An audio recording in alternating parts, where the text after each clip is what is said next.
Merci très cher fidèle internaute, tapez ça nous rend merci parce que nous de vous pour ça la mission confiance, mais nous de vous allez vous permettre de côté na kata ndako makuti to kota na ndako ya bayonso o bazali ko luka koyeba nini eza koleka na Congo to esika nini Congo na biso ekomi to komi wapi yango na sepeli mingi kozwa mwana puisque temps fort o babengango le temps de la vérité pour na discuter mambi matali boka na biso tozana 3 sujets o to kolobela dès l'entame de jeu to kobeta la situation de Doha esika o Paul Kagame na Biblia esika o Paul Kagame aleli esika oyo Paul Kagame aleli esika oyo Paul Kagame anyongi yango na lobi Faci Twambakaja alobi Faci Twambakaja. Pourquoi Faci Twambakaja?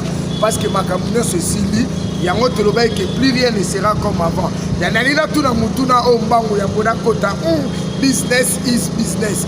Où se trouve Katumbira et son projet de résolution? Donc comme il y a Moïse Katumbi et Sangana projet de résolution au Sambwa, non seulement c'est un animal politique, mais c'est un félin.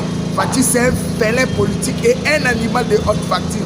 Il maîtrise des zones de manœuvre au même nom de solo. Bah décider à monde va comprendre l'idée.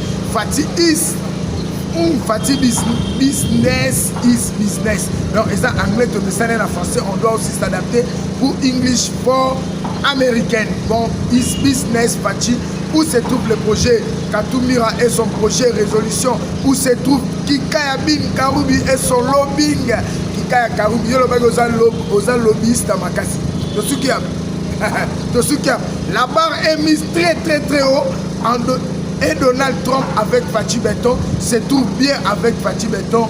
D'ailleurs, s'approche de la voiture présidentielle privée de Donald Trump. Ce n'est pas un rêve n'importe qui, car les secrets services sont autour, mais nous faisons partie des exceptions sur instruction du boss lui-même, Donald Tshisekedi. Nicolas Tobé et Donald Tshisekedi. Donc désormais, comme Donald Trump est commis, Donald Tshisekedi. Tatoubulos Ouamassad. Tatoubulos Ouamassad, Donald Tshisekedi. Donc, comment tu donc, où se trouve les projets révolution avec Moïse Katumbi, Kikaya Ben Karoub, le mec aux grand lobbyiste, où se trouve le lobbying au Bukendaki, chassés aux États-Unis comme des macaques. Pour l'entendre, c'est nous qui boivons dans le pied. Dans notre vie, Faci Twambakaja. Dans le vie, Faci Twambakaja. Pourquoi Twambakaja? Les États-Unis viennent de confirmer à travers Donald Trump, aéroport Yadji. C'est les États-Unis qui vont construire l'aéroport de Dji. La barre est mise très haut. Non seulement ça, Faci, voiture à Badota comme Donald Trump, Tshisekedi. Dans 36 mois, calendrier soit en 2028, la plus grande et le plus belle infrastructure aéroportière d'Afrique sera livrée au milieu ou au lieu dit aéroport international de Djili par les architectes américains Chic Domore One Merrill. Donc société américaine Skindom les architectes américains. Donc en 2028 aéroport en Djili ici. Le plus grand aéroportière en Afrique que vous allez dans l'Arabie Saoudite. Projet au Qatar à Kosagi à Tongarwan. À Tongilabango aéroportière moderne. Pour répondre à la norme internationale. Parce qu'en Aminito, le plus belle infrastructure aéroportière d'Afrique sera livré au lieu dit aéroport international de Djili par les architectes américains et Merrill. Notez bien, sur la photographie en pièce jointe, Donald Trump donne une instruction à Massa Dilos, chargé des affaires africaines à la Maison Blanche, où les responsables du cabinet d'architecture américain, Skindom Merrill, avant leur départ à Kinshasa pour présenter le projet de construction de la nouvelle infrastructure aéroportière de Djili. En effet, la famille Trump dépose désormais ses valises à Kinshasa en prévision des investissements directs étrangers et américains qui vont être réalisés en République démocratique du Congo. Fati, toi Makaja. Non seulement vous mettez un discours qui va piller, va libérer. Ah, bah, est-ce qu'on va tomber à Kinshasa? Va tomber à l'aéroport. Tu mets taper le solo dans moi. Ça fait partie, il y a l'île États-Unis, RDC. USA, RDC. USA, RDC. Île aussi cool. Les premiers pas, Mabi, infrastructure moderne aéroportuaire d'Afrique. La plus belle infrastructure. Merci Fatih Beton. On pouvait non seulement aux diplomates de carrière, mais un businessman. Côté aux autres avantage dans Boka, côté aux autres protégés. L'impact de l'accord de paix en République démocratique du Congo s'ouvre des portes pour le business et l'entrepreneuriat du Congo. Je parle étant comme un défenseur de la République.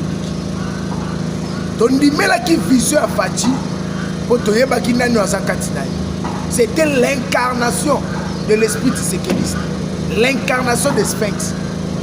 Otobengi Fati Yoa Fati Moutoua Nzambi. Donc tant que tu as Fati Nzambi, tu as Makambo, tu as maîtrisé. Kika Ben Karoubi, tu as vous êtes allé dépenser l'argent du sang, Yaba Congolais, pour avoir la confiance des Américains. Où en sommes-nous? Je dois y revenir dans le dossier de Wa. Dans l'acception Nenge Basuki. Dans Nenge Kagame Sengi, pardon. Kagame est allé négocier avec d'autres présidents africains. Baya Kosengele pardonne à Fati. Il doit choisir entre la vie et la mort. Massad Boulos Saloba qui ont déjà. Que le président rwandais Paul Kagame doit choisir de rester en vie ou de laisser le pouvoir. C'est deux choses qui doivent se faire. Et aujourd'hui, ça l'a. Et je rappelle Doha. Doha, c'est l'accord de Nairobi bis. Donc, ça c'est l'accord de Nairobi bis. Or, les États-Unis connaissaient déjà la position de Doha. C'était quoi? Les Qatariens, bango va investir bon belé na Rwanda et va promettre qui bango va cotonner bango ba aéroportière moderne, la plus belle infrastructure. Comme ça s'est passé à Dubaï. A promettre qui va Rwanda et Rwanda Airways, ils allaient qui financés par les Qatariens. Yango moni ba Qatariens à Doha va s'investir ma casse na Rwanda à travers les raffineries de l'or. Parce que Yenda Zali, premier acheteur, il y a or, Nakata Yamon. Et c'est pour cela, l'or que les Qatariens utilisaient, je dis bien l'or, que les Qatariens utilisaient, ça provenait du Rwanda. C'est pour cela que qui passe que deal entre les États-Unis et la RDC, ça allait profiter du peuple congolais et pour le développement du pays. Donc, comme Bazoua qui Congo en otage pendant 30 ans. Et on s'est dit 30 ans ça suffit avec Fatih. Fatih déclara 30 ans ça suffit. Et 30 ans ça suffit, Kagame plaira. Donc la paire a changé les camps. Dans le but, la paire a changé les camps. Pour s'abonner, pour partager un massivement, pour continuer à faire na tout naïe. Nanga, de combien? Le 30 juin. Aujourd'hui déjà, toi les 15. Le 16 plutôt. Toi le 16. Le 30 juin, vous avez déjà le régime Yakigali pour s'installer avec la pire et Matuti. Vous avez imposé comme Kinyarwanda et la langue officielle. Maintenant, où en sommes-nous? Tokomi wa pikone nanga. Mais très bien 6 mois. Oui, Tokomi Willy. Ya Willy. Ya Willy Ngoma. Yo le mec est au Royan à 10e mérite. Si on a aussi avion comme à la 10e mérite. Ya Willy dans le bagui, si on a aussi avion, vous allez pleurer. Vous allez là dans mon kamboka, vous allez au Congo dans musika. Et vous souquez la bino mabe. Vous mettez la poison, vous coupez. Donc vous pouvez vivre. Au niveau au fatia genoux bino. Niveau au la kisi tetrisme na bino. On a ko million boka na biso.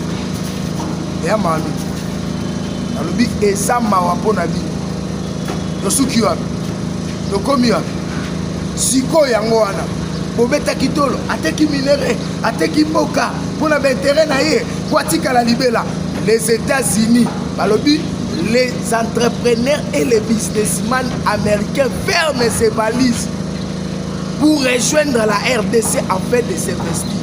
Parce que le premier investissement makasi oyo kotikala monument babanda na aéroport abi bazobanda na aéroport à nini aéroport en Chine miroir à Congo talatala aéroport en Chine yoka siko topusa.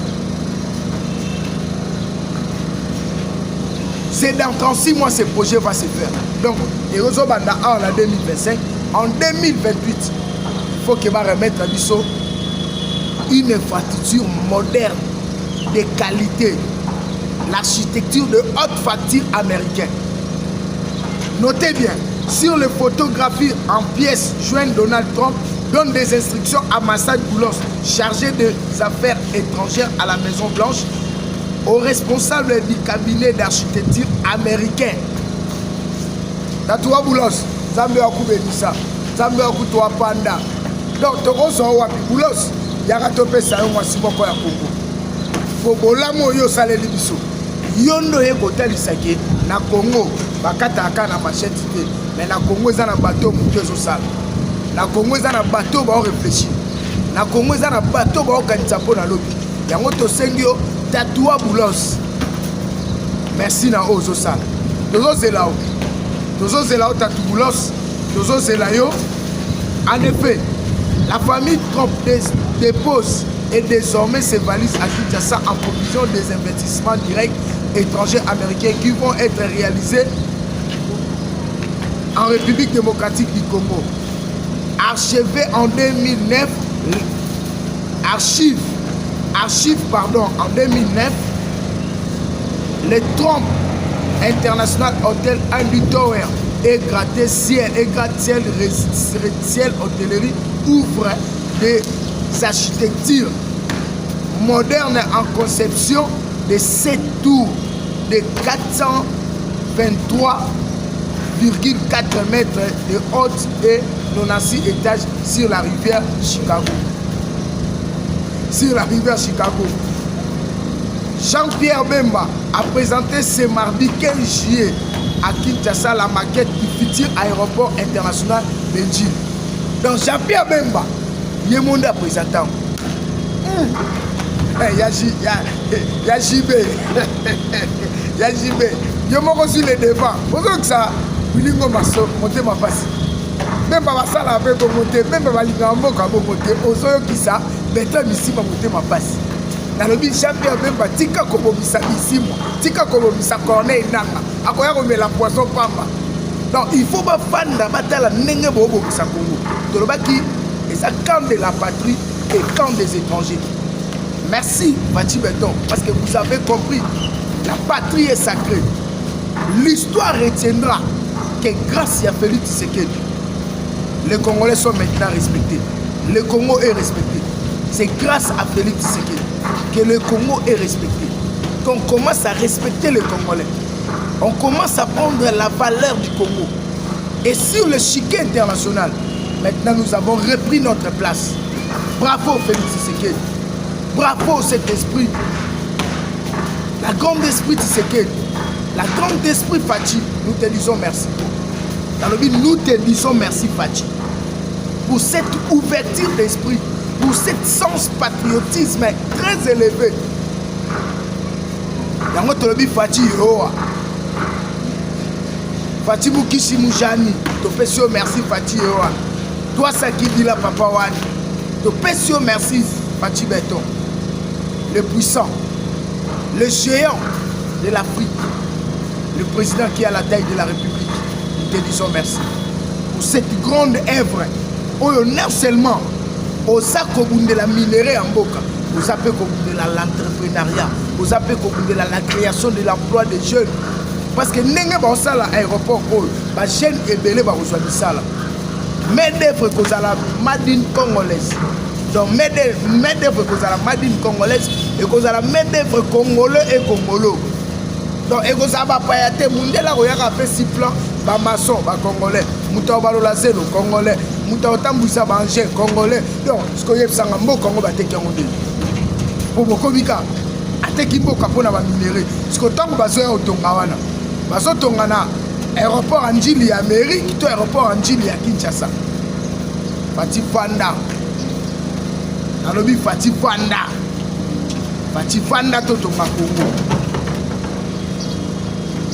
La société américaine SOM en abréviation est reconnue mondialement pour ses réalisations hors du commun. Elle engage à plusieurs reprises la confiance de ses pairs et fut reconnue par l'Agence internationale des bureaux d'architecture dont elle détient à ce jour un nombre de records de prix. Donc, société Oyo, Oyo sont à aéroport à Chine, architecture américaine. Donc, avant Bahia, on a bien, on maîtrise pour ça, on document outil banda, on peut signer en balobi, on l'obélit, l'obéla makambo. Les défenseurs du pouvoir défendent les causes. La construction aéroport moderne, une nouvelle infrastructure moderne répondant des normes internationales pour la fierté. Donc, Tobano quitte un aéroport, on dit que tu quittes un 121, Roissy Charles de Gaulle. Donc, tu quittes un 121, on a l'aise, on a la complexe montée pour eux, ils ont un 121, dans Roissy Charles de Gaulle, l'aéroport de Californie, il y a un peu de la panadissou. Donc, il y a un peu de la et le col de ça permettra Nambo Canabiso est avancé. Les principaux projets récents aéroportières qui sont réalisés par les architectes Desmondon est un groupe mondial d'architecture, d'ingénierie, de concepteurs et de planificateurs dont l'héritage remonte à plus de 80 ans. Donc, dont l'héritage remonte à plus de 80 ans. Donc, quelque chose qui n'est pas facile. Et raison pour laquelle Tozolo va bien. Donc, Fati, la icône, non seulement icône, un héros vivant. Fati, un héros vivant. Pourquoi un héros vivant? Il a réalisé des choses dans 6 ans, au 18 ans, au Saladi. Oyo 32 ans, Babetisa.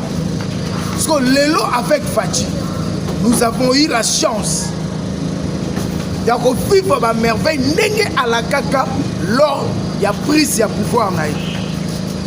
Que le Congo sera l'Allemagne d'Afrique. Voilà où en sommes nous maintenant. Nous sommes un abino banyosologue. Il y a des kabilistes, il y a tout ça, le débat ouvert. Na ndenge toke na accord de paix qui me continue la partie Est, Fati a gagné son mandat. Et non seulement il a gagné son mandat, il commence à laisser maintenant des empreintes marquantes. Au Ekosala eke Fati atika la maître de tout le temps. Donc bozo risqué atika la président en vie. Donc bozo risqué que Fati Beton Atikala, président en vie. Pourquoi? Dans la ligne où vont les choses, la confiance des Congolais commence à se multiplier autour du président Tshisekedi. Il a bimi comme un Moïse pour sauver le Congo. La carte de esclavage, il y a Rwandais plus de 30 ans.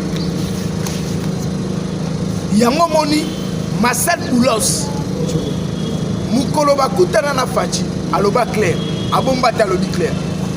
Massad Boulos Alobi, le Congo va retrouver son intégrité. L'accord de principe. Je dois y revenir dans ma camado, dans la architecture moderne. Au Bansé, la biso et l'Okoyo, Batou, Bazoko Kapo, aussi Maté, donc Batou, Baoko Kakométisé, Tebolimbisa, nous en direct, il faut un micro côté pour son et ma cambo dans le visa profond, pour y bamoder. Raison pour laquelle, dans ce Loba Awa, Paul Kagame plaira. Donc, quand Paul Kagame plaira, Paul Kagame a regretté tes mains à comprendre qu'un homme de 6 ans est venu de les faire agenouiller par rapport à la réalité où il y a des gens qui s'attendent dans la montée. C'est pour cette raison. Moi, Trésor Bokila, le communicateur d'investigation, je voulais un peu donner quelques précisions dans ma Kamwetali Doha. Pourquoi on appelle sa précision à Doha? Parce que les gens doivent d'abord retenir une chose. Le président américain Donald Trump évoque la République démocratique du Congo lors de sa rencontre avec les présidents de l'OTAN et de l'Union européenne, disant: vous n'avez rien fait pour ces pays et au moins 7 millions de personnes ont été massacrées et tuées avec beaucoup d'armes assez grossières, telles que le machette avec les têtes coupées, et cela a duré 30 ans. Personne ne voulait s'approcher de ces pays. Nous avons résolu et mis en fin cette guerre-là. Ayebisi Batuya OTAN, Donald Trump, abengisi Union européenne. Alors bien bango, bolinga ki kokende na mboka wana te. Kokuna babaneki kokufa na ba arme ya makasi. Ba sokata bango na ba machette. Mais moi Donald Trump, avec mon administration, Oyesiko doit approcher bango, de comprendre la réalité et de suivre la résolution. C'est pour cette raison dans le bas. Bobo Sanamaramba Doha. Doha M23. Corneille Nang. Bolamba Bolia. Tala iloko tomona Doha Zaki n'aventure. La présence du ministre des Affaires intérieures rwandais. Vincent Garouta. Vincent Garouta est arrivé comment na Doha? Pour quelle base? Parce que c'est l'affaire, il y a un mouvement rebelle congolais qui veut se mettre autour d'une table pour discuter. Si vous pouvez expliquer, Vincent Garouta a eu ça à Niwan. Et l'Union Koloba tout simplement, le Rwanda avait la même mise sur le Congo. Donc beaucoup de personnes ne maîtrisaient pas. On peut remarquer que selon l'homme d'affaires Dan Chetler, l'homme d'affaires israélien Oyo, ou a collaboré avec le régime à Kabila, dans les guerres, à Soloba clairement, c'était Katangé qui avait bradé les diamants de la Miba. Il affirme que beaucoup d'argent a été payé à Katoumamaki. Tout ce qui j'avais, la moitié était en lui, et je suis un roi à la Biba jusqu'à ce jour. Je suis un roi en RDC jusqu'à ce jour. Tala un sujet israélien au Dentler, ma commissariat prêtre, ma soeur, oh, tout ça là-bas, Yama Yamiba. Non, Yama Yamiba, ma pesangoy. Et il affirme que c'était Katoumamouak. Aujourd'hui, où sont Katoumamouak? Asa Samabele. Katoumamouak Asa Samabele. Ponani a sacrifié qui Congo pour la terrain. Corneille Nanga, tu en finiras toujours à Okota Mabele. Bertrand Bissimo, Okota Mabele. L'alliance vient de se faire d'une manière spirituelle entre les États-Unis et la RDC à travers les hommes de Dieu. Mais c'est Johnson, le fils spirituel, Yajimi Swaga, a prié pour la nation congolaise en disant que ce qui vient de se faire à Washington comme accord de paix, cela va se concrétiser à travers la prière de la nation. Et maintenant, où en sommes-nous? Dans le but commis, on a le Fati Touambakaja. Pourquoi je dis Fati Touambakaja? Fati a agenoué les régimes où le président voyou a agenoué l'État voyou rwandais. On a collé Sabango qui bazala qui mouké. Kagame a son moine à Naé à Liboso. Yann Kagame a proposé à l'Américain, à impérialiste et démocrate américain, pas soit moine à pas formé. Dans l'Italie, transformation ya minéraux à Congo. A comme le tout puissant. Et aujourd'hui, grâce à Fati, a démontré noir sur blanc que minéraux au Rwanda sont salés là. et ça minerai du sang. Et je bénis l'excellence Kizito Bakabomba. Kizito Bakabomba a démontré avec son expertise que les Rwandais utilisent les minéraux du sang. Comment vous achetez les minéraux du sang au Bokoïkoya par la grande porte à travers la République démocratique du Congo de servir Bino. Maintenant, Ezakati na Koinda entre Russie, la Chine, la Rwanda. Pourquoi l'affaire de lithium? À Manono là-bas se retrouve le lithium de plus haute facture du monde. Et cette lithium place la République démocratique du Congo en première position, dont la Russie en avait besoin pour fabriquer des batteries de métal ainsi que d'autres technologies avancées. Et maintenant, l'Amérique a compris que ce qui a tiki lithium, ils allaient l'utiliser dans la Russie. Russie a coupé sa force dans l'Iran. Et Chine a coupé l'Amérique, la force économique mondiale. Il y a une présence, il y a un homme d'affaires chinois. Sur la propos autosobenga ya makabotali contrat sino-congolais. Contrat sino-congolais, chino-congolais. Le contrat sino-congolais est pour faire avantager Chine sur le plan mondial, sur le plan économique mondial. Et sur le plan économique mondial, vous allez remarquer que cette histoire, ils ont placé Russie en difficulté.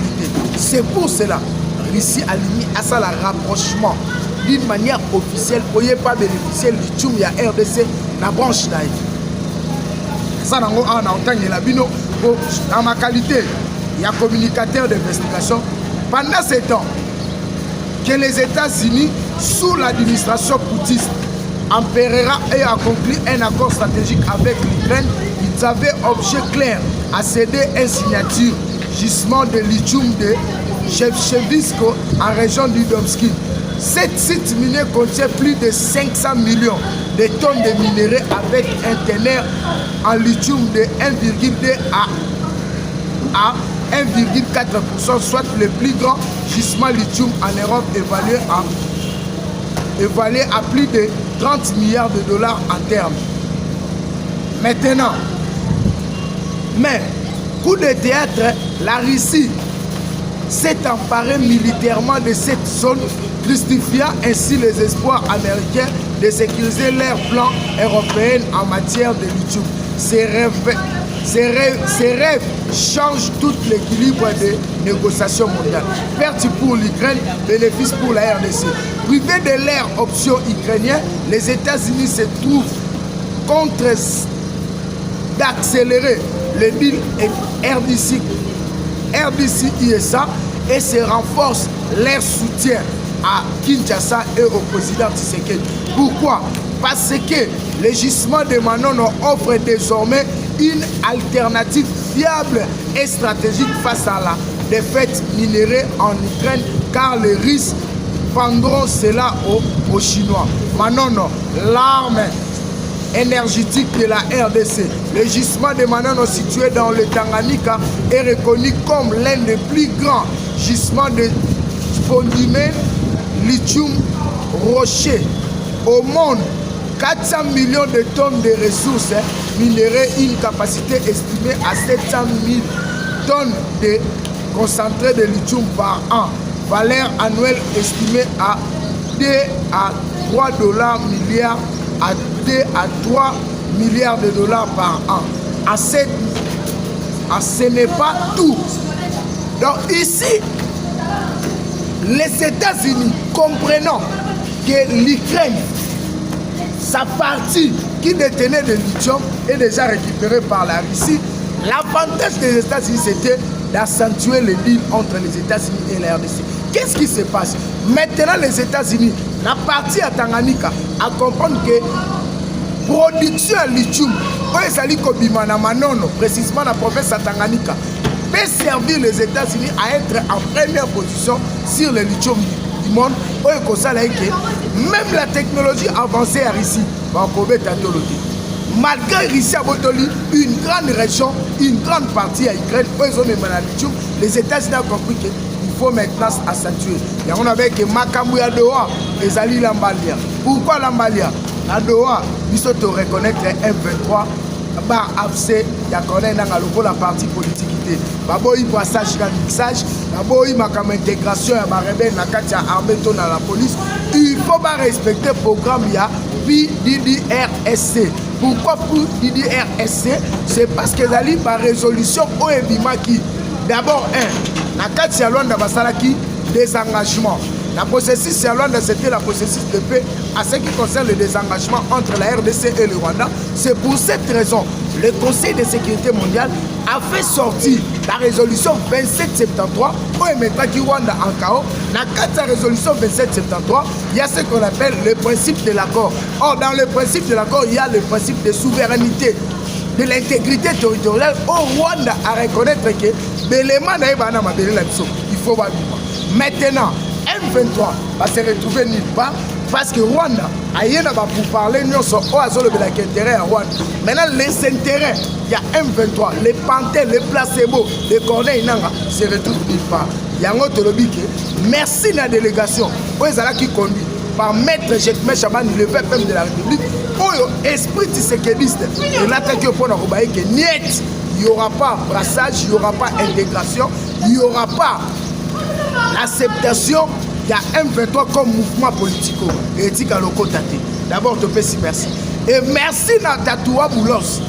Tatoua Boulos, Trump Tshisekedi, on va comprendre que les Qatar doivent se soumettre dans Otozobenga, dans Katia accord de principe, où ils allaient l'accord de paix, l'accord du siècle, où ils allaient qui déjà signé le 27 juillet par les deux grands protagonistes, le Rwanda et la RDC, dont le Rwanda se retrouve en position de faiblesse. Donc merci, parce que le rendez-vous est déjà pris, que le 25 juillet, Fatih doit se retrouver avec Paul Kagame, avec d'autres délégations, na Katia Otozobengamboka Washington, la Maison Blanche, pour en finir et faire la conclusion finale de l'accord de paix, afin que la paix revienne totalement en République démocratique du Congo. Voilà les grandes lignes autoboma qui a vu dans la POC, un aéroport en Chine pendant 3 ans. Dans ma architecture américaine, on va conseiller la infrastructure moderne de qualité, le plus belle infrastructure en Afrique. Autocommune avec Nenge bakitaka na Roissy Charles de Gaulle, Nenge bakitaka na Zanvete nebo kitaka kuna, d'après maneno awa pe biso to komando kitape na kati aéroport en Chili, okobosa na koza na Chili, okobule le koza na Washington, to na Californie, akameroza déjà bien. Et les deux, to pesi merci pour la résolution ferme. Oyo RDC a présenté na kati ya Qatar pour na kolobaye que a possédé na manœuvre to na manipulation to na ba réclame ya ba panté to ba placebo ya M23 au bazali ko sala le jeu de l'ennemi pour na koluka infiltration et ko tapa na biso. Merci président de la République pour ba démarche yo menaki italisi bezali ko mema mboka na kati ya développement. Moi j'ai compris et j'ai toujours cru en vous que projet à Allemagne d'Afrique. Merci pour tous autres dans Allemagne d'Afrique. Merci Bissous. Na Doudou Pombali Kounde Libotaï. Non seulement aux alliés ministres de la Finance, au bon ami comme gardien et surveillant, il y a même voiture à Kinshasa pour la projet à Kin et Zoboma. Oyo la Kike Kin et Koboma. Il y a investissement, financement Oyo pour la sauver Mokalabiso, pour sauver Capital National Italie. La canalisation d'eau, la canalisation, il y a maï, peut créer une route secondaire bétonnée comme Fatia sa béton, la route ya Congo peut comme béton. Merci Nao Daniel Bumba, aux la première gouverneur na ville à Kinshasa, aux ali honnêtes, aux sali Moussala conformément la transparence ya gouvernement sous Toulouka, Oyo et Pessi Makambu, na nenge Makambu Sengele Kende. Merci Doudou Fombali Kounde Libotaï, Kozonga Simate, papa na mona kyo na balabala na terrain, nengo zali ko inspecter misala, premier sali ke mboka na biso to capital Kinshasa ezonga kin label, kin ezala ki référence, kin ezala ki abakinois, kin ezala ki poto moindo, yango tolini pena kin ya lelo ezonga ndenge ezala ki. Merci na bino bozala ki ebele pona kolandanga. Bobenganga la plus 243 82 24 46 445 Abibia plus 243 82 24 46 445. C'était votre humble serviteur, le défenseur du pouvoir, les communicateurs d'investigation, ayeli oba bref, ayeli oba lecture, on a su na banzunga mindele, on a kota lisayo, boni fatia zali kobunda pona ko sauver Congo, et nous avons compris, et batumi ça tout haut, bangonde bazaki na deal ya koteka Congo na CPA, kikaya bin karu, ozandoki, natangi kombo na yo, Azaria Surubewa, ozam kindoki, ozandoki te mais ozali misala mabe, natangi kombo na Joseph Hippolyte Kanambe alias Joseph Kabila, Nzambe ya bakoko na biso, abimela yo, et bokozala surpris, kala mingi te, toko récupérer, biloko nyonso ya Joseph Kabila. Na ville à Kinshasa, Joseph Kabila a 300, na bien na ville à Kinshasa, Joseph Kabila a 344 maisons. Donc selon investigation, 344 maisons, plusieurs chambres froides, plusieurs supermarchés, Kalamini Totobo Tolamo, on a déjà perquisition, et Salamina Kachamata, oh Bakuti Balobi, ça c'est un état dans un état, mais dans la province. Dans la dimension mondiale, pour architecture, c'est un Kachamata, Bakuti Bakav, Bakuti Basous-sol, donc bunker est dans la Kachamata. Donc c'est un danger pour la République, mais merci à PGR, merci à ma service de sécurité, pour des chapeaux, à DG à ANER, le DG à DGM, la Pessimilombote Makassi, la service intelligent, le chef de l'État, le conseil à CNS, conseil de sécurité, vraiment merci à Moussala Moussali pour démontrer que Kinshasa à Félix, Congo à Félix, les a différents à Congo à Kabila, Talande Bakangi Chimoyo. Talandenge ba cité ba généraux belé na katia manœuvre ya coup d'état to assassiner un chef de l'État, c'est que l'homme pourra proposer de vos amis l'essence de fait Nicolas à Fati parce que Fati Azaya Nzambe Fati Yoa Fati Mathieu. Merci. La suite sur le prochain numéro. Je dis et je vous remercie. Vous venez à la piste de 143 82 24 46 445. Sobo Komelina, la Botanga et Togo développer le sous. L'information reste ouverte et ça continue à nos pages Facebook, TikTok. Boyabo s'abonner Trésor Bokila. Beaucoup de temps dans ma page TikTok, Instagram, Facebook. Pour le moment, on a sous Togo parce que toujours l'information à temps réel. Je dis et je vous remercie.